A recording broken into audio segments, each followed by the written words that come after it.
Franchement, personnellement, moi-même qui vous prêche, je suis vraiment béni par la capacité constructrice des enseignements.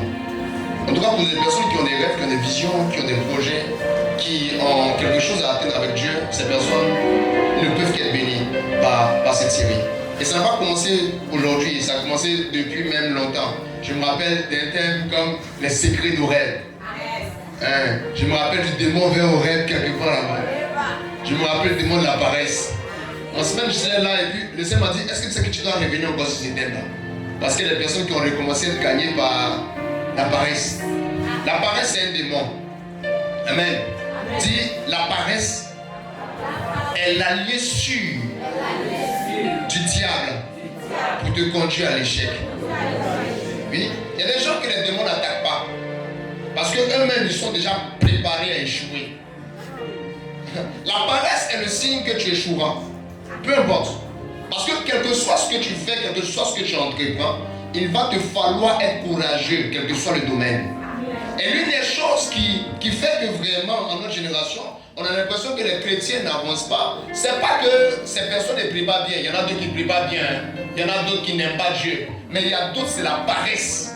En fait, eux, ils attendent que la vie leur apporte les choses. Et ils ne créent jamais des situations. Maintenant, imaginons-nous un peu que Dieu se soit assis là, il a regardé la terre, il a dit la terre va se créer d'elle-même. Les destinés ont besoin de travail pour leur mise en forme. Si, quel que soit le rêve que Dieu t'a donné, tu restes là, tu t'assois matin, midi, soir, tu ne travailles pas. Nous autres, on va évoluer. Quand on a envie d'évoluer, on va venir te saluer.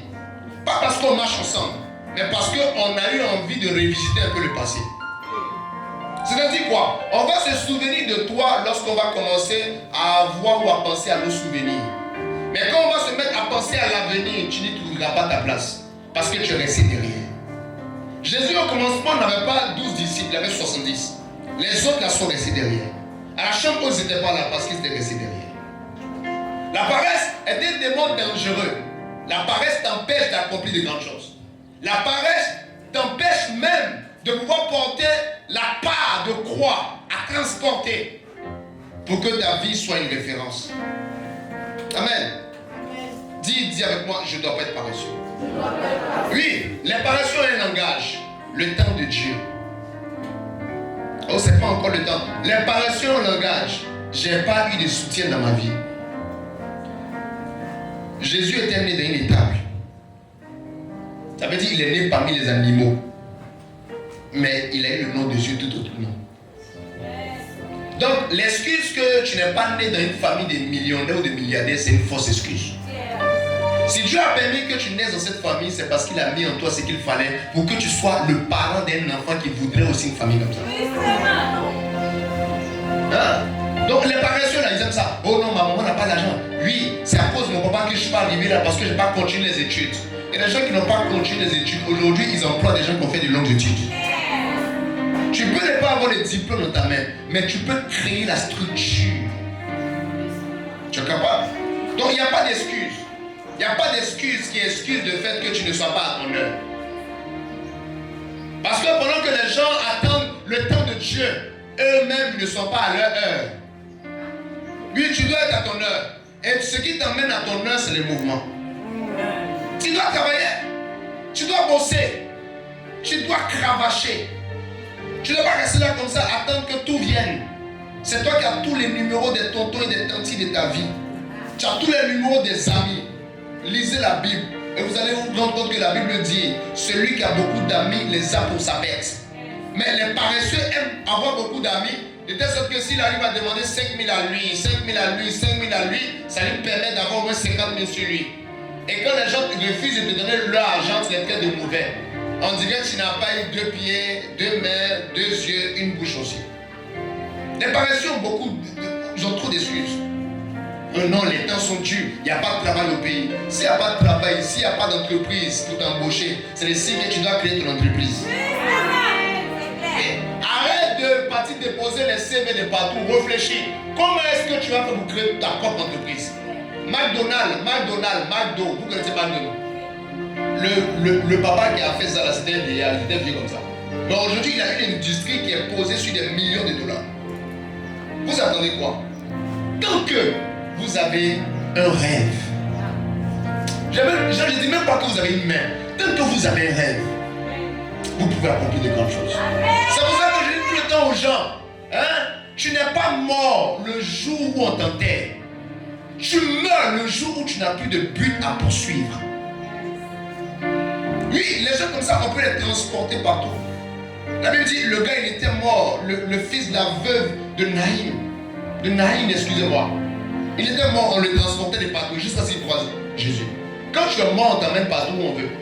C'est difficile d'emmener quelqu'un qui a une vision où tu veux. Donc les suiveurs sont généralement des personnes qui n'ont pas de rêve. Ayez un rêve. Quand tu viens t'asseoir ici, aie un rêve. Parce que mes enseignements sont préparés pour ceux qui ont des rêves mais qui n'ont pas encore la provision. Ça veut dire, quand tu as un rêve que tu viens m'écouter, mes enseignements te permettent d'avoir la provision. Maintenant, si tu n'as pas de rêve que tu veux m'écouter, tu vas perdre ton temps. Mais quand tu as quelque chose à réaliser et que tu écoutes le prophète Charles Gabriel t'enseigner chaque jour, il n'y a pas de raison que tu ne finisses pas grand. Ton amène mes gènes maintenant. Tu dois finir grand au nom de Jésus.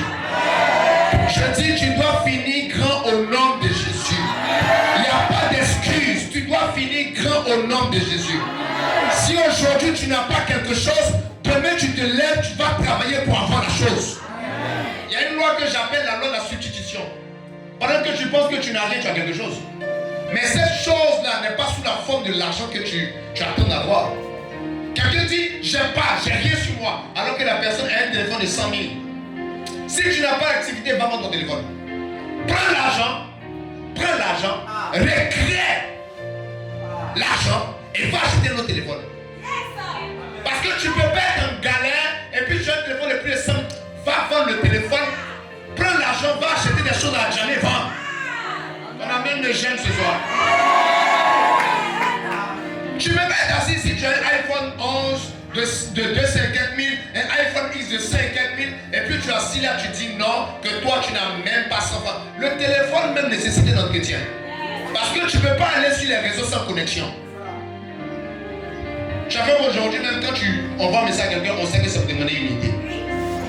Va te créer ta richesse au nom de Jésus. Cette période, tu dois refuser d'être limité dans ta vie au nom de Jésus.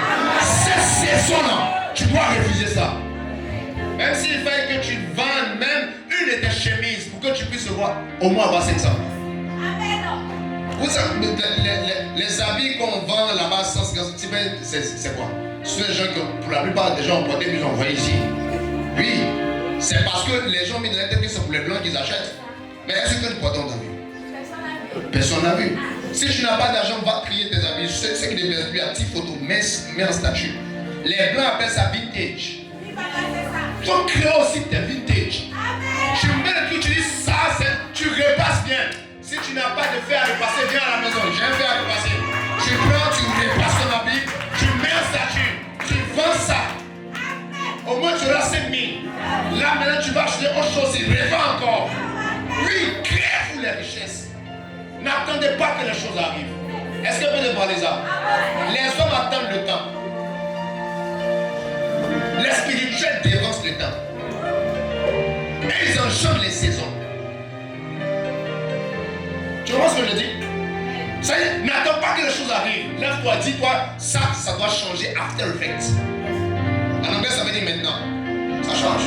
Le problème, c'est que tu n'as pas encore assez fâché. C'est pourquoi tu restes là à te balader matin, midi, soir, tu trouves rien à faire. Mais le jour où la galère va assez te chicoter, tu vas sentir que être pauvre, c'est être limité dans la destinée. Tu vas dire non, ma situation ne peut pas rester la même. Je dois réussir au moins à manger ce que je veux. Il n'y a pas de plus grande dimension de pauvreté où tu n'arrives pas à manger ce que tu veux. L'autre dimension même d'attaque là, c'est quand tu n'arrives pas à manger comme il se doit. Oh non, je suis un jeune. Non, tu n'es pas un jeune, le jeune même t'a arrangé. Mais tu as attaqué. Oui, le jeune t'a arrangé parce qu'avant j'avais même du mal à manger. Maintenant quand on dit jeune, au moins tu peux garder un coup KO. Tu peux garder ça à 18 heures. Donc nous quand on est là, on est tourner, parler, non, ça doit changer le nom de Jésus. Amen. Écoutez, Dieu m'a dit ça, avant que même je mette à mon CV. Dieu m'a dit ça, Dieu m'a dit, ne pas avoir l'argent c'est être limité. Le démon de la pauvreté est un démon que le diable libère pour limiter les enfants de destinée dans leur destinée. Parce que l'argent tel qu'on le voit, c'est pas forcément le bien de 10 000, c'est pas forcément le bien de 100 euros, non. L'argent en fait est un esprit, mais est un esprit qui brise des barrières, des limitations sur la terre. Avez-vous déjà vu un prophète dire à un homme riche, tu as des liens de famille? Eux, ils n'ont pas liens de famille aussi. Oui. Il n'a pas liens de famille. Parce que sur la terre, l'argent répond à tout. C'est la vérité de celui qui a l'argent qui est la vraie vérité. Sinon vous tous vous mentez. La Bible dit dans Proverbe quoi? La sagesse du pauvre est méprisée. Il y a un pauvre qui a sauvé toute une ville. Son nom est passé inaperçu. La pauvreté est le signe que tu n'as pas ta place dans les hauteurs.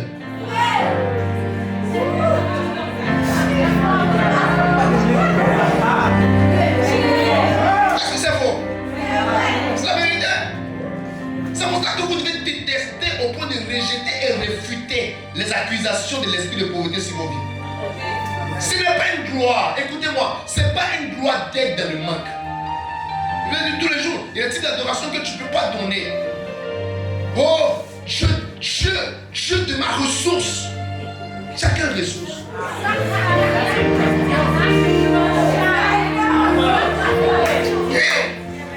L'éternel du pouvoir mes besoins. Toi, il ne faut pas dire ça aussi. Est-ce que tes besoins là, hein, on a une provision? Non, tu ne peux pas dire ça. Tout ce que je vais dire, c'est le Dieu de mon cœur. Lui, au moins, j'ai un cœur. Je dis, il y a un type d'adoration qui vient quand aussi l'argent vient. Et quand je parle de la richesse, je ne parle pas de l'argent. Je parle d'être riche. D'autres niveaux, d'autres dimensions. Tu m'entends? Tu comprends ce que je dis ce soir? C'est crucial. Amen, non? C'est crucial. Donc, comprenez que l'Éternel nous attend dans les hauteurs. Le démon de la pauvreté doit lâcher les gens. Et pour ce faire, je crois que ça passe peut-être à 90% par la compréhension du message que je donne aujourd'hui. Amen. Mon thème d'aujourd'hui, ou mon sous-thème, c'est gagnant d'âme, 2 points, le poids de la gloire.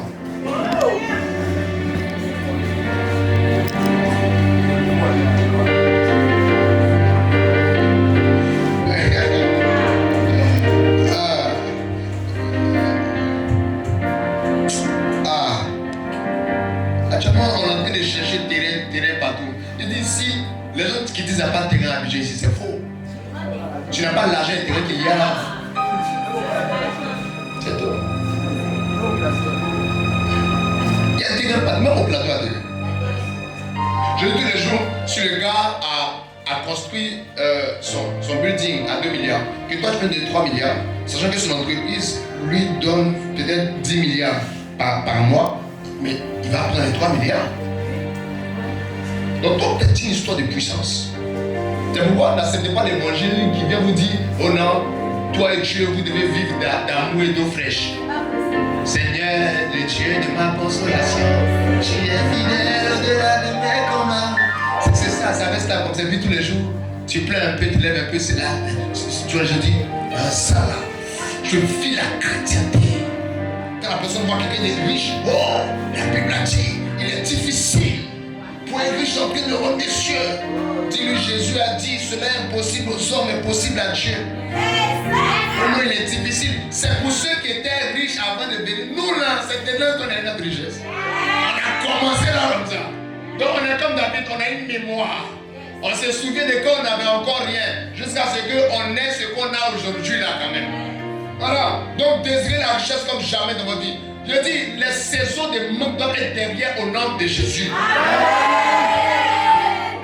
Celui qui ne dit pas Amen est suspect. Tu es en train de collaborer à Satan pour emprisonner ta destinée et ta vie. Je suis en train de dire, cette saison, tu dois quitter la dimension de manque et aller à la dimension d'abondance.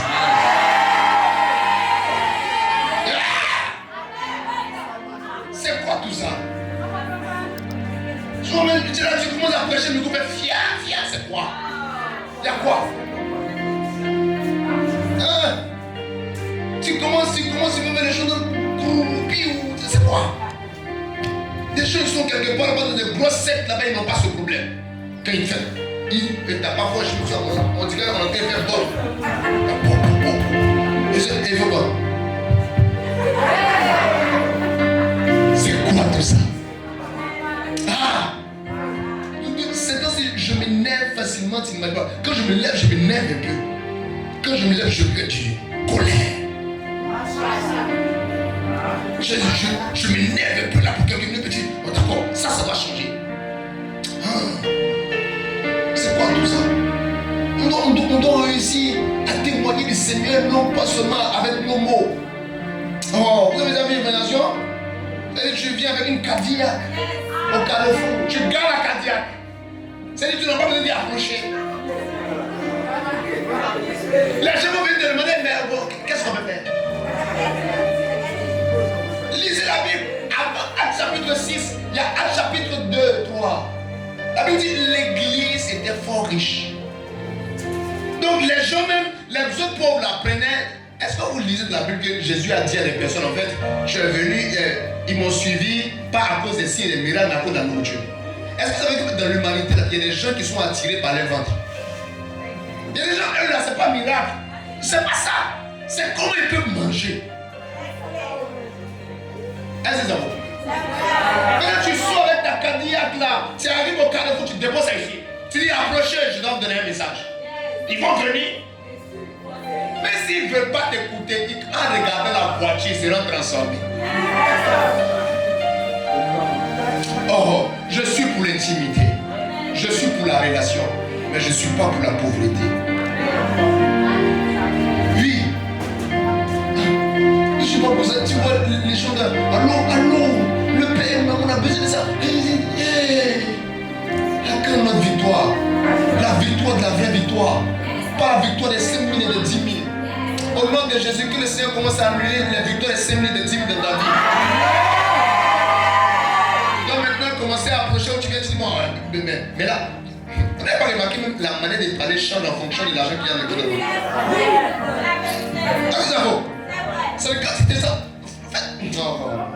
C'est le cas, tu sens un peu de money in your bank. C'est le cas, quand tu parles, tu dis, ça va? D'accord, tu sais, le Seigneur, il est bon. Tu sais pourquoi? Le gars, même son être tout entier est tranquille. Mais quand quelqu'un n'a pas l'argent, lui-même, il va à l'évaluation. Il doit parler vite. Parce que s'il tue trop, ils vont manger la nourriture de 68. Il y a des gens qui se reconnaissent. Vous êtes ici. Je parle selon l'esprit. Attendez, je parle sur l'esprit. C'est-à-dire qu'il y a des gens qui font l'évaluation. Mais quand il s'est dit à ses amis qu'on doit se retrouver à Judée pour aller manger. Donc, il a 18h10. Il sait que ceux-là, s'ils ne vont pas vite, ils ne vont pas l'attendre. Il a dit, frère, donc prends mon numéro, donne-moi ton numéro. On s'attend après, si on a prié là, c'est pas loin d'ici, tu vois, non? Donc le gars veut commencer à expliquer les problèmes de ce qu'il dit, mais lui, il parle beaucoup. Il faut venir.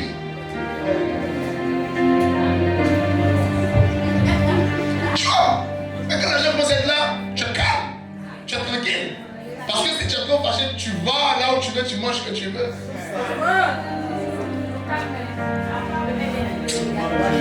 Un jour, il y a quelqu'un qui me disait, il disait, oh non, moi-même, j'aime pas manger dehors. J'aime manger à la maison.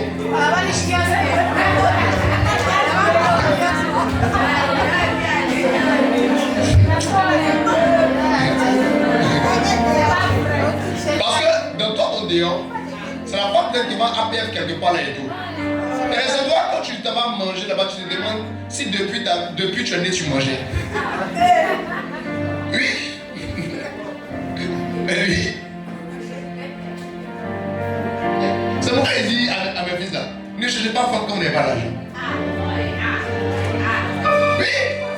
Parce qu'il y a des dimensions que seulement, il y a des dimensions de l'amour qui sont activées par l'argent.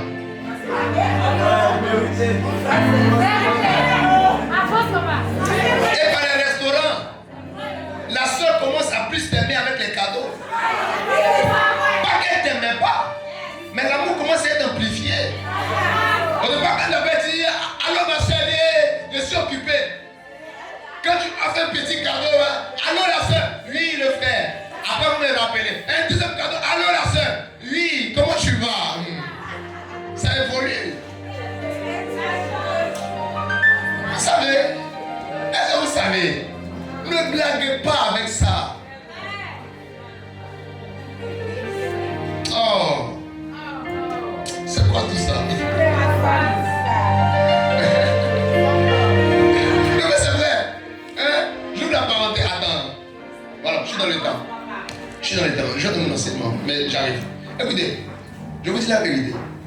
Il y a même des dimensions de couple où la femme ne peut pas être dans les conditions ou peut ne pas donner le maximum de ses capacités. Vous savez pourquoi? Parce que Ève a été présentée à Adam quand Adam était chef. Ça veut dire Adam était gestionnaire des jardins. Adam était le boss de l'humanité à l'époque. Donc quand Ève vient, c'est la pensée dans laquelle Dieu présente la femme à l'homme, c'est quand l'homme est dans l'abondance et qu'il a un vide à combler. Ok. Oui. Mais là, vous êtes là. Oh non, tu as soufflé à moi, tu as soufflé à moi, tu as soufflé à moi.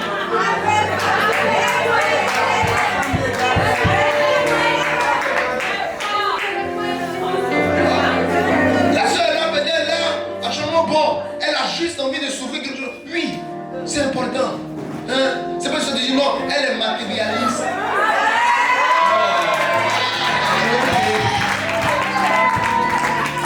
Je sais que la parole fait du bien ce soir.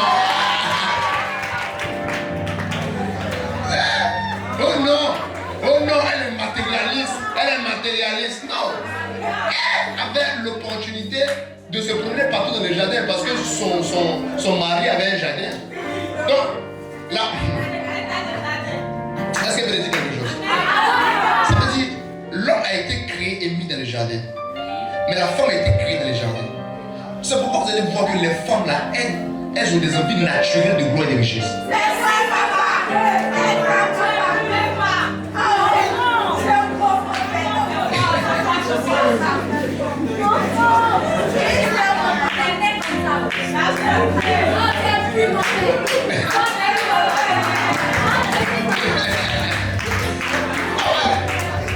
C'est vrai. Donc quand tu es un vrai homme aussi, genre tu dois comprendre ça. C'est très important. Dieu se répandit de plus en plus. Le nombre des disciples augmentait beaucoup à Jérusalem. Et une grande foule de sacrificateurs obéissaient à la foi. Étienne, plein de grâce et de puissance, faisait des prodiges et de grands miracles parmi le peuple. Quelques membres de la synagogue, dits des affranchis, de celle des Syriens et de celle des Alexandrins, avec des Juifs de Cilicie et d'Asie, se mirent à discuter avec lui. Mais il ne pouvait résister à sa sagesse et à l'esprit par lequel il parlait.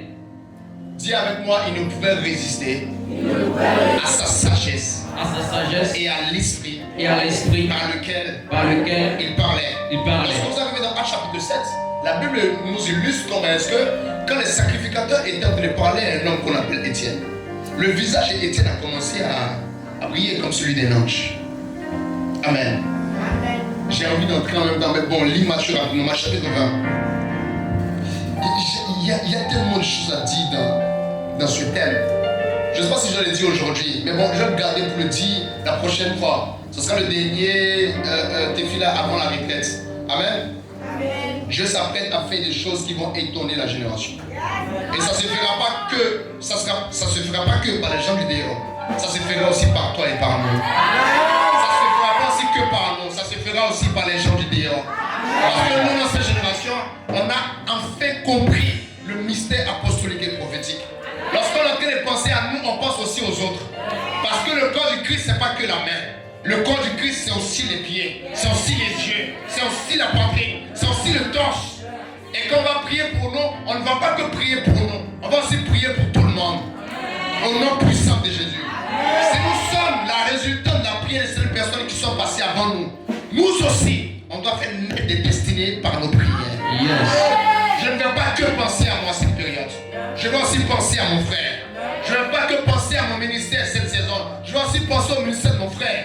La saison est arrivée où l'âge de l'union doit revenir dans l'église. Yeah. Et on doit comprendre l'importance. Hein? Je parlais avec quelqu'un qui m'a dit, il y a quelques jours en arrière, il me disait, tu es entré dans ma vie, au départ c'était seulement sur un rapport de travail. Mais tu as tellement apporté dans ma vie que ce que je fais, je veux le faire gratuitement pour toi. Tu m'aides à gérer ça, tu m'aides à faire ça, tu m'aides à faire ça. C'est même pas une fille spirituelle, c'est quelqu'un comme ça et tout ça. Je lui ai dit, écoute-moi, tu n'as pas besoin de faire ça. Parce que j'ai compris la loi de l'interconnexion. Quand je prie, je ne dis pas à Dieu, Seigneur, bénis-moi. Je dis à Dieu, Seigneur, fais de moi une source de bénédiction. À chaque fois que j'ai assez d'argent, je comprends qu'il y a des sommes que Dieu me donne parce qu'il y a des gens qui vont manquer autour de moi. Vous comprenez? Donc, je dis non, c'est pas utile. Parce que je suis en train d'accomplir la mission que Dieu m'a donnée comme ça. La saison où les gens pensaient seulement être riches pour eux-mêmes, c'est passé. Nous sommes dans cette saison où notre vision est plus apostolique et prophétique. On pense aussi à la corporation. On pense à tout le monde. Je dis non, tu ne fais pas ça. C'est ton boulot. Je vais le faire. Je vais continuer. Amen. Ayez le cœur comme ça. Je rêve vraiment que l'Église, dans son entièreté, comprenne ce message de Jésus-Christ. Jésus-Christ ne traite pas la question de la grandeur ou la question de la prééminence comme nous les humains, nous la traitons. Pour Jésus, c'est complètement opposé. Amen. Pour commencer à t'enseigner ou pour parler de ce sous-thème de Gagnant 6, le point de la gloire, je vais t'emmener dans le texte de Actes des Apôtres. La Bible dit à cette époque-là, ce qui se passe, c'est que l'Église commence à grandir. Et pour être vraiment dans le contexte de la Bible dit les disciples augmentaient dans l'Église. Quand j'ai lu le premier verset de Actes chapitre 6, le Seigneur m'a dit qu'à chaque fois qu'il y a beaucoup d'hommes dans l'Église, ce n'est pas le langage de Dieu pour la croissance de l'Église. Parce que le langage de Dieu pour la croissance de l'Église se trouve dans deux dimensions. Premièrement, les sauvés intègrent l'Église. Et secondement, les disciples s'augmentent. Est-ce que tu m'entends? Quand tu prends le début de Actes, la Bible dit Dieu ajoutait à l'Église les sauvés. Donc les sauvés font partie de l'Église. Et secondement, les disciples augmentent dans l'Église. Et le Seigneur m'a dit, à chaque fois que les disciples augmentent dans l'Église, c'est que c'est l'armée visible de Dieu aussi qui s'augmente sur la terre des hommes. Yes. Donc des personnes peuvent être à l'Église. Mais si ces personnes ne se trouvent pas dans les deux cases, que ce soit les sauvés et les disciples, ce qui se passe, c'est qu'on paraît être beaucoup, mais en vrai, on n'est pas nombreux. Parce que quand Dieu regarde du haut des cieux, deux types de personnes, les sauvés et les disciples. Dans quelle case te situes-tu? Et cette période, nous devons être des vrais disciples. Nous aussi, on doit vivre Actes chapitre 6. Yes. On doit dire, depuis un moment, les disciples commencent à s'augmenter dans le mouvement, dans l'œuvre. Au nom puissant de Jésus. C'est la pensée prophétique que chacun d'entre vous doit réussir à avoir. Ne faites pas qu'être des participants des programmes. Soyez des disciples à part entière. Un disciple est celui qui porte le message et qui transporte la vision. Au nom puissant de Jésus. Alors dans Actes chapitre 6, ce par quoi je vais commencer, c'est Étienne. Il y a un problème dans l'église, c'est en ce qui concerne les veuves étrangères. Parce que l'église avait commencé à tellement s'agrandir qu'il y avait un problème de répartition de la nourriture. Il y avait des personnes qui avaient commencé à se plaindre du fait que leur veuve à elle, ou à eux, excusez-moi, lui à elle, était négligée dans la distribution des pains. Et les apôtres se lèvent et disent, bon d'accord, ce qu'on va faire, vu que nous sommes les porte-flambeaux, vu que nous sommes appelés à conduire la vision, vu que nous, on est appelés à maintenir l'ordre, on ne peut pas venir s'occuper des tâches secondaires. Je crois à mon cœur que c'est un des pièges que le diable a tendu à certains leaders dans la génération. Quand vous êtes porteur de vision, il y a des choses que vous ne pouvez pas vous permettre de faire. Parce que deux choses ou trois choses entretiennent la vision de Dieu dans le cœur de l'homme. Il y a le jeûne, il y a la prière et il y a l'étude des Écritures. Ils disent, on ne peut pas partir et commencer à s'occuper de ces tâches-là. Ce n'est pas possible. Choisissez parmi vous des personnes qui sont dignes de confiance, auxquelles on va accorder la tâche. Et parmi ces personnes, ils en ont choisi 6. Pour ne pas me tromper, il y avait un homme qu'on appelait Étienne. La Bible dit, Étienne, quant à lui, il était différent. Parce que la Bible mentionne son nom et la Bible répète encore son nom. On dit, quand Étienne partait prêcher ou évangéliser, on ne pouvait pas résister à sa sagesse et à l'esprit qui habitait en lui. Lorsque vous prenez Actes chapitre 7, la Bible nous dit que pendant que Étienne était en train de parler au sacrificateur, son visage parut à leurs yeux comme celui d'un ange. Et quand j'ai lu ce texte, le Seigneur m'a dit, souvent parmi vous, ce qui fait la différence, ce n'est pas la capacité à parler, mais c'est la gloire que vous portez et que vous transportez. Quand vous portez un type de gloire, les résultats aussi sont différents. La différence entre celui qui réussit d'une manière extraordinaire et celui qui ne réussit pas, c'est souvent la charge de gloire que la personne porte. On est tous ensemble, on n'est pas mélangés. Ça dépend de la charge de gloire que tu portes. Il y a des personnes qui accomplissent des choses extraordinaires. Ça dépend de la charge de gloire que ces personnes portent. Il y a des personnes qui arrivent devant des portes et ces portes s'ouvrent d'elles-mêmes parce que ces personnes apportent une charge de gloire. La gloire vient faciliter certaines choses dans la vie. Yes. La gloire facilite certaines obtentions. Yes. La gloire facilite le gain de la victoire dans certains combats. Yes. Quand vous n'avez pas cette gloire, il y a des choses que vous ne pouvez pas avoir parce que la gloire manque. Est-ce que tu m'entends? Yes. C'est qu'il faut à cette personne de cette génération, c'est la gloire. C'est qu'il te faut même au niveau de ta prédication, c'est la gloire. C'est qu'il fera que quand toi tu vas faire, ça sera différent, c'est la gloire que tu portes. Si tu n'as pas cette gloire, ça sera la même chose. Tu vas sortir, tu vas évangéliser 10 ans, 25 ans, 30 ans, ça aura le même résultat. Tu vas continuer encore à te promener dans le quartier. Tu vas continuer encore à partir derrière. Tu vas parler aux gens, ils vont refuser de t'écouter. Parce que pendant que tu parles, il n'y a rien au-delà de tes mots. Quand la gloire vient, ou quand la gloire est sur toi en tant que gagnant d'âme, ce ne sont pas les oreilles des hommes qui t'écoutent, mais ce sont leurs cœurs, ce sont leurs âmes. Et là où on a péché, ou là où on a échoué, c'est le fait de porter cette gloire. La gloire est venue, la gloire n'a pas trouvé sa place dans le cœur de cette personne. Parce que vous ne savez pas, si le corps porte les charges, c'est le cœur qui transporte la gloire. Si votre cœur ne peut pas supporter tout ce que Dieu veut faire avec vous, vous ne pourrez pas aussi porter de façon visible tout ce que Dieu veut faire avec vous. Quand tu vois ces hommes spirituels, quand tu arrives, il dit tu as une poids d'étoile. Mais l'étoile est la conséquence ou la clarté de l'étoile est l'émanation de la gloire que tu dois porter. Est-ce que tu as une gloire? Un gagnant d'âme doit chercher la gloire. Il doit chercher une gloire sur son visage.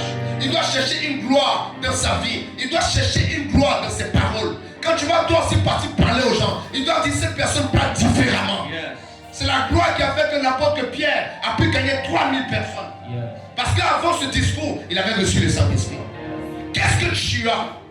Qu'est-ce que tu transportes? Qu'est-ce que tu portes dans ta vie? Yes. Et est-ce que ce que tu portes dans ta vie peut ouvrir les portes que tu veux ouvrir? Quand tu arrives devant la porte, quand tu arrives devant les challenges et les combats dans le monde spirituel, ce ne sont pas tes mots qui créent les déclenchements. C'est la gloire que tu portes. Yes. Qu'est-ce que tu portes? Ça tue parce que tu n'es pas encore glorieux. Et aujourd'hui, ça ne dérange pas beaucoup de personnes parce que les personnes aiment se mettre dans le moule de tout le monde. Non. Il nous a appelés à ce qu'on soit la tête. Et toi aussi, singulièrement, il t'a appelé à être la tête. Et tout ce que tu dois faire en tant que quelqu'un qui émane de Christ doit porter une odeur différente. Je parle même à ceux qui travaillent dans les entreprises. Tu dois être la différence de ton entreprise. Yes. Tu dois porter quelque chose de différent. Je parle même à ceux qui ont un business. Même quand pour tout le monde ça ne marche pas, pour toi ça doit marcher. Yes. Parce que tu es différent. Jésus est venu, il était différent. Et c'est cette différence qui a attiré le regard des gens sur lui. Mais pourquoi est-ce que vous faites les choses étant chrétien, étant le prolongement de Christ, et vous n'avez pas la différence que vous faites? Le manque d'amour pour la différence est un signe que vous êtes mal nés. Il y a des gens qui sont nés prématurément de l'oreille spirituelle. Et je le sais, m'a dit, celui qui n'aime pas la gloire ne m'aime pas. Parce que je suis un Dieu de gloire. Celui qui n'aime pas le spirituel, le surnaturel, n'aime pas Jésus. Parce qu'il n'est pas un homme ordinaire, c'est un esprit. Il est le Dieu des esprits des prophètes. Pourquoi est-ce que vous voulez accepter le Seigneur, mais ne pas aussi croire à la dimension mystique ou mystérieuse de Jésus-Christ? Yeah. C'est pour ça que des personnes tentent de la réfuter. Parce qu'il veut nous faire croire en la chair, mais pas en l'esprit. Le désir de différence est un signe que vous êtes né de Dieu. Et le fait que vous désirez l'onction n'est pas un péché. C'est souvent la manière par laquelle vous prenez pour avoir l'onction qui est un problème. Mais le fait que vous voulez avoir plus de signes dans votre vie n'est pas un péché. Yes. Le fait que vous voulez voir les rêves spirituels, ce n'est pas un péché. Le fait que vous désirez voir l'accélération surnaturelle dans vos activités, ce n'est pas un péché. Yes. C'est au contraire le signe que vous êtes né de Dieu. sont nés de Dieu aiment porter une charge de gloire. Ils aiment que ce soit différent. Ils aiment que dans leur amitié, dans leur entourage, ils aiment avoir une différence. Ils aiment que dans leur emploi, dans leur travail, ils aiment avoir une différence. Ils aiment que dans leur business, il y ait une différence. Pendant que la sœur a voulu vendre ce truc, ça n'a pas marché. Quand toi tu viens, tu commences à parler, ça marche. Parce que c'est toi. Parce que souvent, c'est pas le fait de faire, c'est qui fait. Tout le monde peut venir chanter, mais quand tu chantes, ça doit être différent. Tout le monde peut venir prêcher, mais quand toi tu prêches, ça doit être différent. Tout le monde peut venir diriger, mais quand tu diriges, ça doit être différent. Si vous n'êtes pas prêt à désirer, à voir cette différence dans vos vies, vous n'êtes pas prêt à ce que Dieu vous utilise pour le plus grande chose. Ce qui se passe, c'est quoi? C'est qu'Étienne, il est au rang des personnes là qu'on a choisies pour la distribution. Mais malgré qu'il est au rang, lui se trouve encore sur le terrain de l'évaluation. Parce qu'il sait que même si on nous a choisi seulement pour la distribution, j'ai une différence à apporter à l'assemblée. La Bible dit que quand il partait, lui prêchait. Les gens n'arrivaient pas à résister. Il y a beaucoup qui prêchaient, les gens discutaient. Mais lui qui parlait, c'est moi-même porter une charge de gloire. Souvent, ce n'est pas l'action de faire, c'est ce que tu transmets quand tu fais la chose. Il y a des gens qui parlent, mais quand Jésus est venu, le peuple d'Israël a dit, jamais homme n'a parlé comme lui. Jamais homme n'a parlé comme lui. Ils étaient descendants d'Abraham. Ils étaient de la loi de Moïse. Mais quand ils entendaient Jésus, ils disaient non, jamais personne n'a parlé comme lui. On doit aussi rendre de toi ce témoignage. Jamais personne n'a fait ce que tu fais comme toi. Jamais personne n'est allé comme toi. Jamais personne n'a chanté comme toi. Jamais personne n'a bouleversé la génération comme toi. Jamais personne. Est-ce que tu as ce désir dans le cœur? Parce que la gloire est attirée. La gloire est attirée par les personnes qui la désirent. Moïse a beaucoup de voir Dieu, il se passe avec lui. Et s'est dit, Seigneur, fais-moi voir ta gloire. Qu'est-ce que tu demandes à Dieu? C'est un péché de mourir anonyme. Je dis, ça c'est un péché que tu meurs anonyme. Ça c'est un péché que tu meurs sans spécificité. Ça c'est un péché. Que tu meurs comme ça, seulement comme l'enfant de ton père ou de ta mère. Cette génération, cette terre, ce monde a besoin de quelque chose qui émane de toi. Si tu es né, tu n'es pas né pour faire partie des 8 milliards d'habitants. Tu es né pour apporter quelque chose de singulier. Mais est-ce que dans ton cœur, il y a ce désir? Est-ce qu'il y a ça? On ne peut pas être un mouvement comme les autres. Je ne peux pas être un prophète de plus. Tu ne peux pas être un chef ou une chef d'entreprise de plus. Tu dois apporter quelque chose. Je dois apporter quelque chose. Chaque matin, je te lève, je dois te dire ça. Je dois apporter quelque chose. Je ne connais pas ton âge. Peut-être que ça fait 20 ans que tu es sur la terre. Peut-être que ça fait 15 ans, 21 ans, 22 ans, 23 ans. Mais aujourd'hui, tu dois te décider de porter et d'apporter quelque chose de différent. Tu dois te décider que tes mains aient une charge, une touche différente. Et ça passe par la gloire que tu transportes. Tu vois, c'est vrai que les relations ouvrent des portes. Mais souvent, il y a des gens qui viennent, n'ont pas besoin de régulation. Ils ont quelque chose dans l'esprit. Il y a des gens que les gens embauchent dans l'entreprise parce qu'ils les ont vus sur toi. Tu as besoin de ça. Il y a des marchés que tu auras, c'est pas parce que tu es parti au rendez-vous. Deux sont venus parler, ça n'a pas pris. Mais quand toi tu es arrivé, parce que c'était toi. Parce que c'était moi. Tu deviens celui qui débloque les situations que personne n'a pas débloquées. Là où d'autres ont échoué, toi tu viens, tu réussis parce que tu as quelque chose. Est-ce que le parle à Étienne ce soir? Est-ce que le parle à Étienne ce soir? Tu comprends? Désirer cette gloire comme jamais. C'est pas un péché. C'est pas un péché de vouloir être un grand prédicateur. C'est pas un péché de vouloir que quand tu parles, les gens n'arrivent pas à dormir. C'est pas un péché de vouloir que quand tu es en train d'enseigner, les gens se sentent touchés à l'intérieur. C'est pas un péché. C'est pas un péché de le dire. C'est juste un manque d'ambition de certaines personnes qui n'ont pas compris la spiritualité. Écoutez, quand vous êtes venu à Jésus-Christ, il a déjà payé le prix pour tout. Chacun vient avec son assiette et il prend ce qu'il veut prendre. Si les autres veulent être les troisièmes, qu'ils restent les troisièmes. Mais si toi, de ton cœur, c'est de faire tout ce que tu fais avec excellence, tu recevras aussi à la mesure de ta foi. Parce que ta foi, c'est pas la foi d'autrui. Si les autres décident de vouloir ce qu'ils veulent, c'est leur problème. Mais toi, quand tu viens, c'est pour ça que la Bible dit, quand on vient, nous tous, on se présente devant le trône de la grâce. C'est pas un groupe, c'est chacun. Nous tous, on vient, on dit à Dieu, Seigneur, moi, on voilà ce que je veux. Ne laisse pas tes rêves être consumés par Satan. Que Que ton désir de grandeur ne te quitte jamais au nom de Jésus. Oui, ton désir de grandeur ne doit jamais te quitter. Et que tu es né pour terminer dans les hauteurs. Je suis convaincu de ça. Ce qui va se passer avec toi, ça ne sera pas forcément, ou ça ne sera pas tout le temps, Jésus t'aime qui va convertir les gens. Tu vas faire sur la personne, tu vas lui dire, viens que je raconte le témoignage, ou encore ce que j'ai vécu avec mon Jésus. Ton Jésus, c'est le Jésus de ton parcours.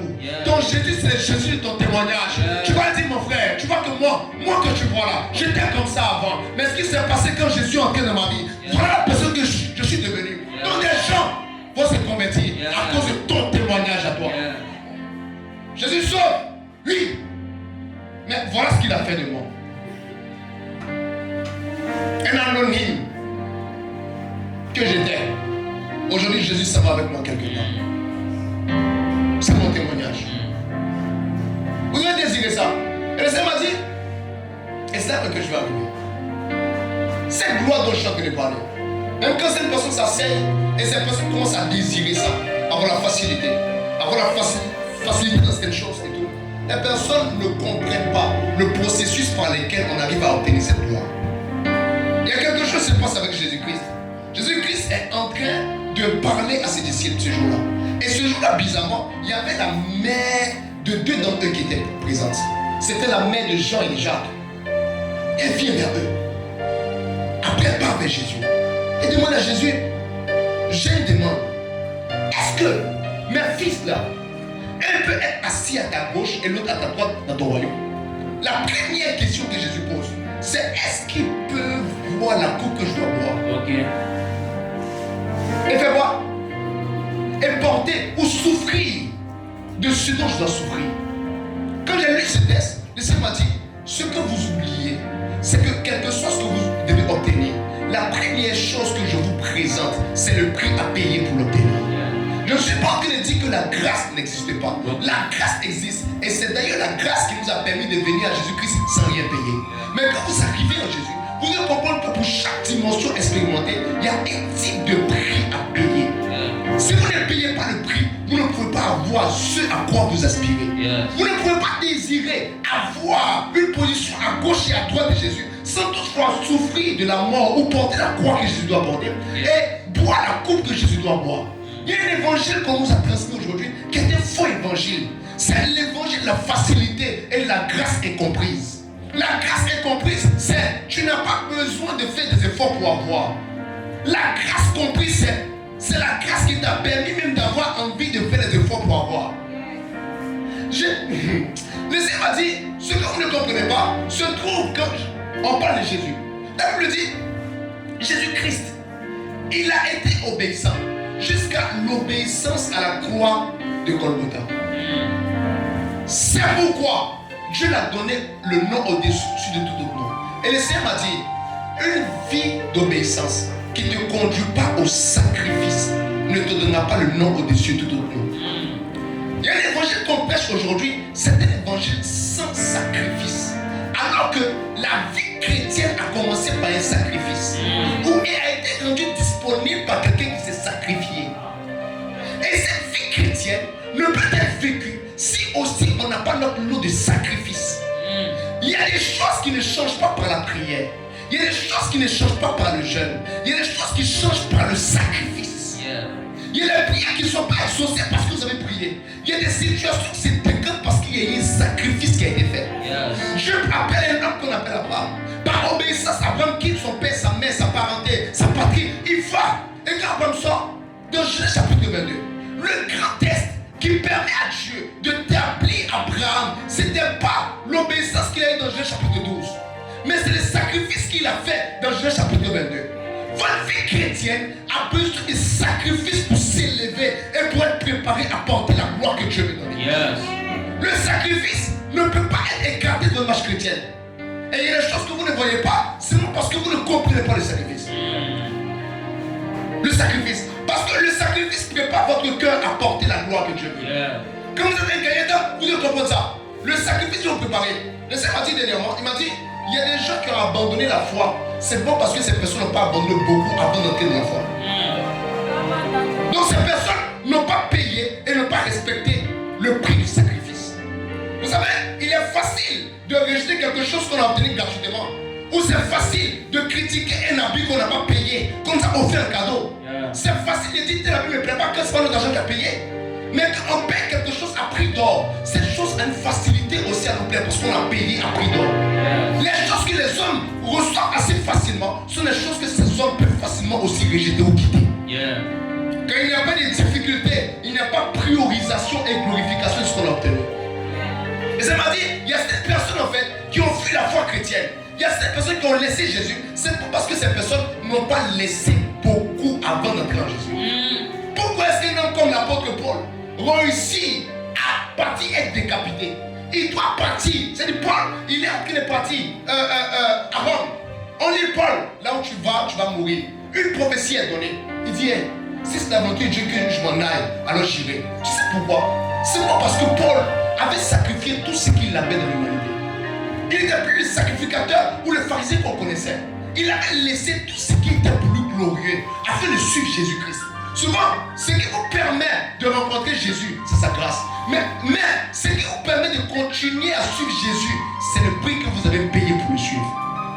Ce que vous avez laissé. Et les personnes qui vont se retrouver être rétrogrades, c'est moi parce que ces personnes n'ont pas payé un grand prix. Quel est le sacrifice que vous avez fait?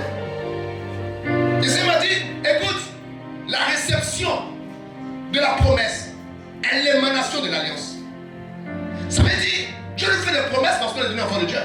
Évidemment, chapitre 1, verset 3. Vous avez été bénis de maison d'un lieu spirituel ou céleste en Christ Jésus, n'est-ce pas? Parce que nous sommes devenus chrétiens, on a accepté Jésus. Qu'est-ce qui se passe?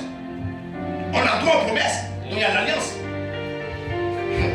Mais est-ce que vous savez qu'en réalité, pour pouvoir posséder de façon physique ce que Jésus-Christ nous a promis, il faut obligatoirement passer par le sacrifice. Le Seigneur m'a dit, les signes spirituels suivent ceux qui ont cru. Mais l'obtention du matériel est visible. Des choses qui ont été promises s'obtiennent par ceux qui ont laissé. Quand vous prenez Matthieu le chapitre 20, ce même chapitre, arrivé vers quelque part là-bas, Pierre dit à Jésus, mais maître, nous on a tout laissé pour te suivre. Jésus répond, il dit, hey, il n'y a personne qui ait laissé sa maison, sa famille, son temps, qui n'obtient aussi de moi dans ce siècle. Ça veut dire des maisons, des familles, je ne sais pas, des possessions et de siècles à venir. Laissez-moi dire, écoute, ceux qui héritent de moi ne sont pas ceux à qui j'ai fait des promesses, mais sont ceux qui ont laissé quelque chose. Qu'est-ce que vous laissez? Qu'est-ce que vous sacrifiez? Qu'est-ce que vous avez abandonné?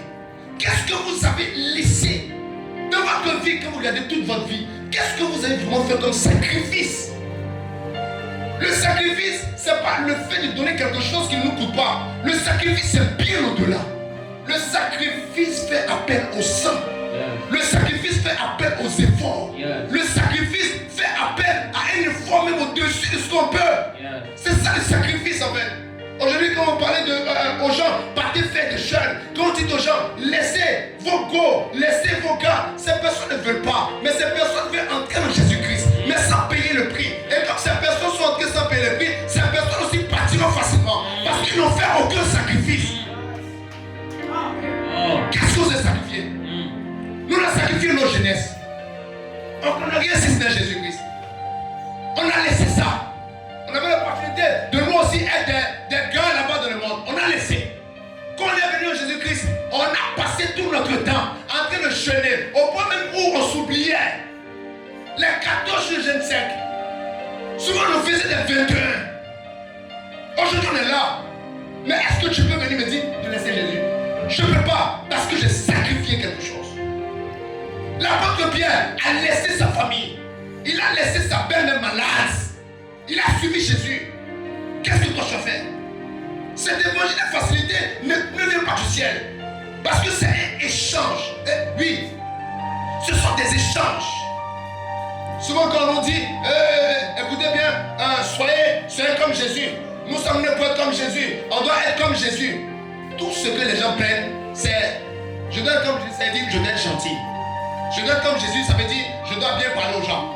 Je dois être comme Jésus, ça veut dire ça. C'est faux. Être comme Jésus, c'est être totalement comme Jésus. C'est avoir aussi la conscience du sacrifice que Jésus a eu.